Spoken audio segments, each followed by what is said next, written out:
Hello everybody. I wanted to add on to the press break video just a little tour of my shop, my little shop where I spent a lot of time. First thing I'm going to show you is this 1977 Honda CB 750 that I got from Joey Collins. And the unique thing about this, aside from the fact that it's in really nice condition, is that it is an automatic. They call it the 750A, and makes it a unique bike these days. I think back in the day, people didn't want it because of the shifting and everything. They wanted to shift and have fun. But today, they're a nice bike to have your hands on. Over here is the press brake that we just looked at in the, I should call it the press, the shop press, with the press brake tool loaded up in it. And then over here I have a few toolboxes. This first one is one that I got from a store called Tools for Vets, Tools for Veterans. I'm going to put a link for it in there. They have a Facebook page and a website. But the guy that owns the place and runs its name is Justin. He's a veteran himself, and he collects tools. People donate tools. They restore the tools and then sell them, and he provides the income from those sales to the veterans organizations and tries to do as much as he can to help them out. So check him out. Back here is my little electrical tool cart. I've got my scanner on there and my crimping tools and battery charger and multimeters and other sundries. I've got my plasma cutter down there on the bottom. And now that I'm done with my Camaro and the F-150 aluminum body, I've kind of got this stuff packed away, but it's easy enough to get at. And then this is my Cobalt toolbox. I bought this from my neighbor, and he had gotten a really good deal on these, and I actually paid $150 for this brand spanking new. And it's a really nice box. It's got drawers over here, keep my sockets, most of my sockets in here. A few recent eBay purchases of vintage Craftsman sockets. These are my metric sockets. That top drawer was my SAEs. And down here I've got some basic stuff that I use, no certain category. And down here is some more metalworking tools. I'm not going to try to pull them out of there right now, but I got a small brake in there and a hole saw kit for a, yeah, what do you call them? That hole saw feature that I can put on my mill. Got some of my ratchets, my icon drawer, my sockets for them. Here's some more 1/2-inch drive tools. Down here, some of my hand tools. These are pliers, channel locks, needle nose, some pry bars, snips, sort of different hand tools. And here we have a bunch of drills. Got a set of number drills. I got some screw extractors, basic set of, these are DeWalt, should be a DeWalt drills, and some miscellaneous others. These are large drills that I typically use in my mill. And then down here I have some more drills, a lot of drills. This is a complete set of letter and number drills. These are some Cobalt drills that have done really good for me. I'm really happy with them. Some more large drills for my milling machine. And there's a 2-pound slide hammer that I use with my paintless dent removal package that I have. Now I'm still working on setting this up. This used to be on the other side of the shop, but the company that I work for recently gave me two of these 36-inch tall by 18 inches wide with that big gusset, these angle irons, these machinist angles, 2 inches thick. And these two of these tops, I've got one here and one in the other side of the shop, but I'm using this top sitting on top of those two angles, and Other really nice steel, pieces of steel, blocks, another nice right angle there, steel right angle. A lot of stuff. They're very generous, and it's just the greatest company that I could hope to work for. But that's my MIG welder and my stick welder and my fire extinguisher. Furnace. Now over here is one of my first toolboxes that I bought, I would say in the last 10 years. It's a Husky. And the lower box here, I keep a lot of my hammers, not all of them, but a lot of them. Over here is some general fasteners. And some more fasteners and little tiny brackets, things like that. Down here, okay, vacuum pump, different pressure testers. Got a bleeder for my brakes. And a junk drawer. And the other drawer is kind of a junk drawer too. So here's some miscellaneous pipe cutters and just some miscellaneous tools. I've just been clearing some of this out and reorganizing. Documentation and receipts. We won't look at that. And some general around the house type tools here, along with some zip ties. And just some miscellaneous stuff. Hopefully I can get rid of some of that stuff, although there's some nice hole saws buried in there. And then my top drawer, I'm not gonna tear this off it, but my top box has different hand tools and such in it. This is where I do my Sunday night service in the garage. I'm sure you've seen that if you've seen those services. This is another Husky box that I got a little bit later, and keep my pliers and other hand tools like that in here, vice grips, crescent wrenches, etc. Over here, this is my SAE set. These are all Craftsman. Most of them are Craftsman.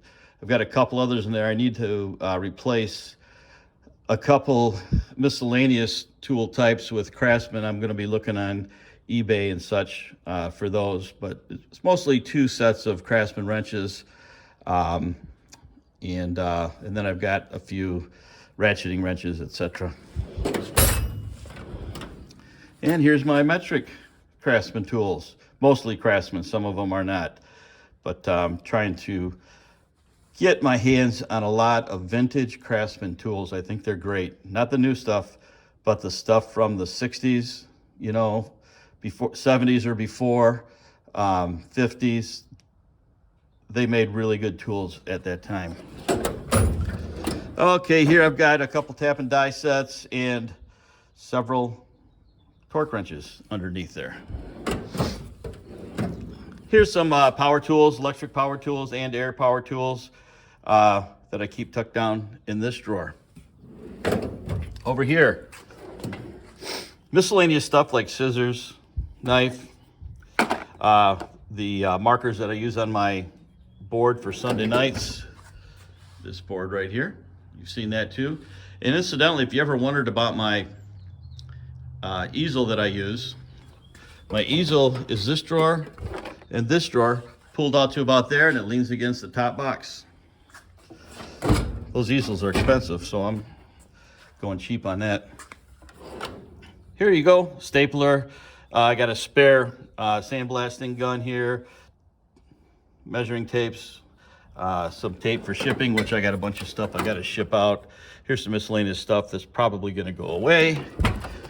And some Torx screwdrivers. These are all pretty much Torx stuff except for the small screwdriver set. And some typical supplies and a couple of small paint guns. Things I've got to ship out. These items are going to be going out. I got some vintage tools here that are going out, and a couple of regulators that I came across that I haven't really used, but I think I got those from the company I worked for as well several years ago. Now the dirty side of the shop. It's really not dirty. There's just a lot of stuff over here.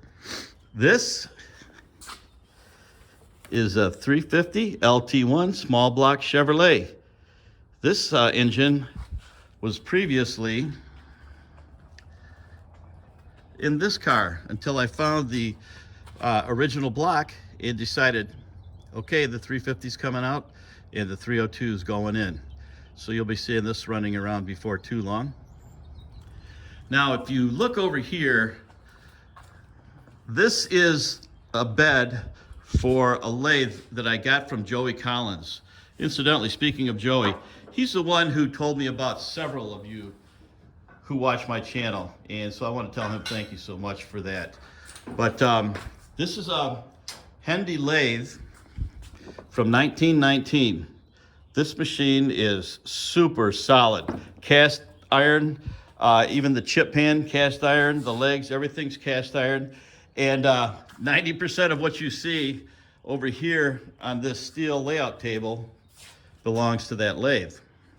So there's all kinds of stuff. Then down here, I've got a few more hammers and charging cords. Those two things go together really good. But this small block will be going into the T-bucket. And then over here, I've got my mill. Use that quite a bit. Do stuff for my work. When they need something done quick, I'll just bring it home and knock it out. And here's my bead roller and some other steel. This steel, a little rusty right now, but my company also gave me that and some other pieces that I didn't pull out over there, but they're so generous. It's just awesome. You know, a couple little things. Got another vise back there, bench grinder. Here's my machinist tools that I keep back here. It's my TIG welder, my planishing hammer. Pretty much over here are air tools and that type of thing. Here is my horizontal vertical bandsaw. I got this from my neighbor Hugh, who lives right across the street, and you'll be meeting Hugh. He's one of the nicest and funniest people you could ever hope to meet. This little Eastwood welding table and some stuff sitting on it. Got to do something with that stuff. Here's some more lathe components. 80-gallon compressor, that's from 1946, and it's a Westinghouse. And that thing is a tank. I'm not saying that, no pun intended. It is awesome. Now over here, I'm not gonna move that stainless out of the way, but this Rockwell magnetic drill and this air over oil shop press I got from the company that I work for. And you might remember about 20 or 30 years ago when Rich, it might have been 1 or 2 years ago, when Rich GT350 made a set of Chevy dies for me to press the emblems. This press is going to be primarily for that, getting started. Now the unique thing about this press is it's air over oil, and I'll show you how it works real quick. Hold on. Okay, so this is it's made by Toxpresso Technic. It's called an air over oil power package. Extremely efficient. Now this press here will generate 4 tons of force with what we call a 12 millimeter power stroke. That's where you generate the 4 tons.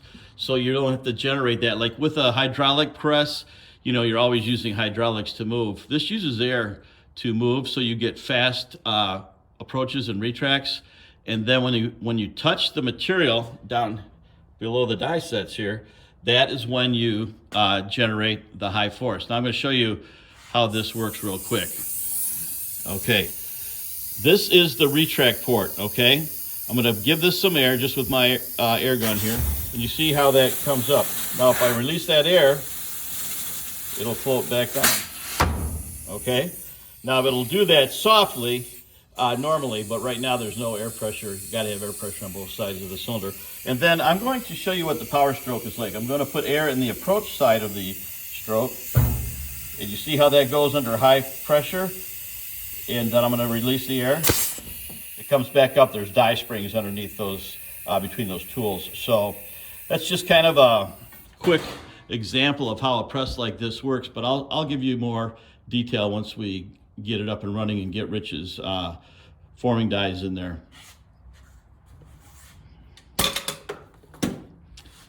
My sandblaster, get a lot of use out of that. Okay, try not to make you dizzy here. Come back over here. This is a bench from probably the 1940s. It was my dad's dad, and then it was my dad's, and now it's mine. And it looks like a junk collector, but it's really not. I use it a lot. Right now I've just got some cans and things that I've been taking off some shelves to reorganize things. Here's my box of dies that Rich made for me, so you'll be seeing those in some upcoming videos. And here's my Eastwood powder coating kit. That's nice. Then I hang some of my electric grinders and drills up here on this board. I can't remember the last time I had my TV on, but I really like the Jesus sign underneath it. What do you think? Some of my Eastwood shrinkers and stretchers. Kind of hard to see down there, but there's the frame for my English wheel, and I've got the upper wheel and lower anvil wheels over on one of my other storage racks. So anyways, this is what the little shop looks like. Not a whole lot to it, but it does what I need to do, and I'm very thankful for it, and I'm very thankful for all of you who watch this channel. I really appreciate each and every one of you. Hope you enjoy the gospel messages that I bring, and that they will encourage you as you go through your life. God bless you all.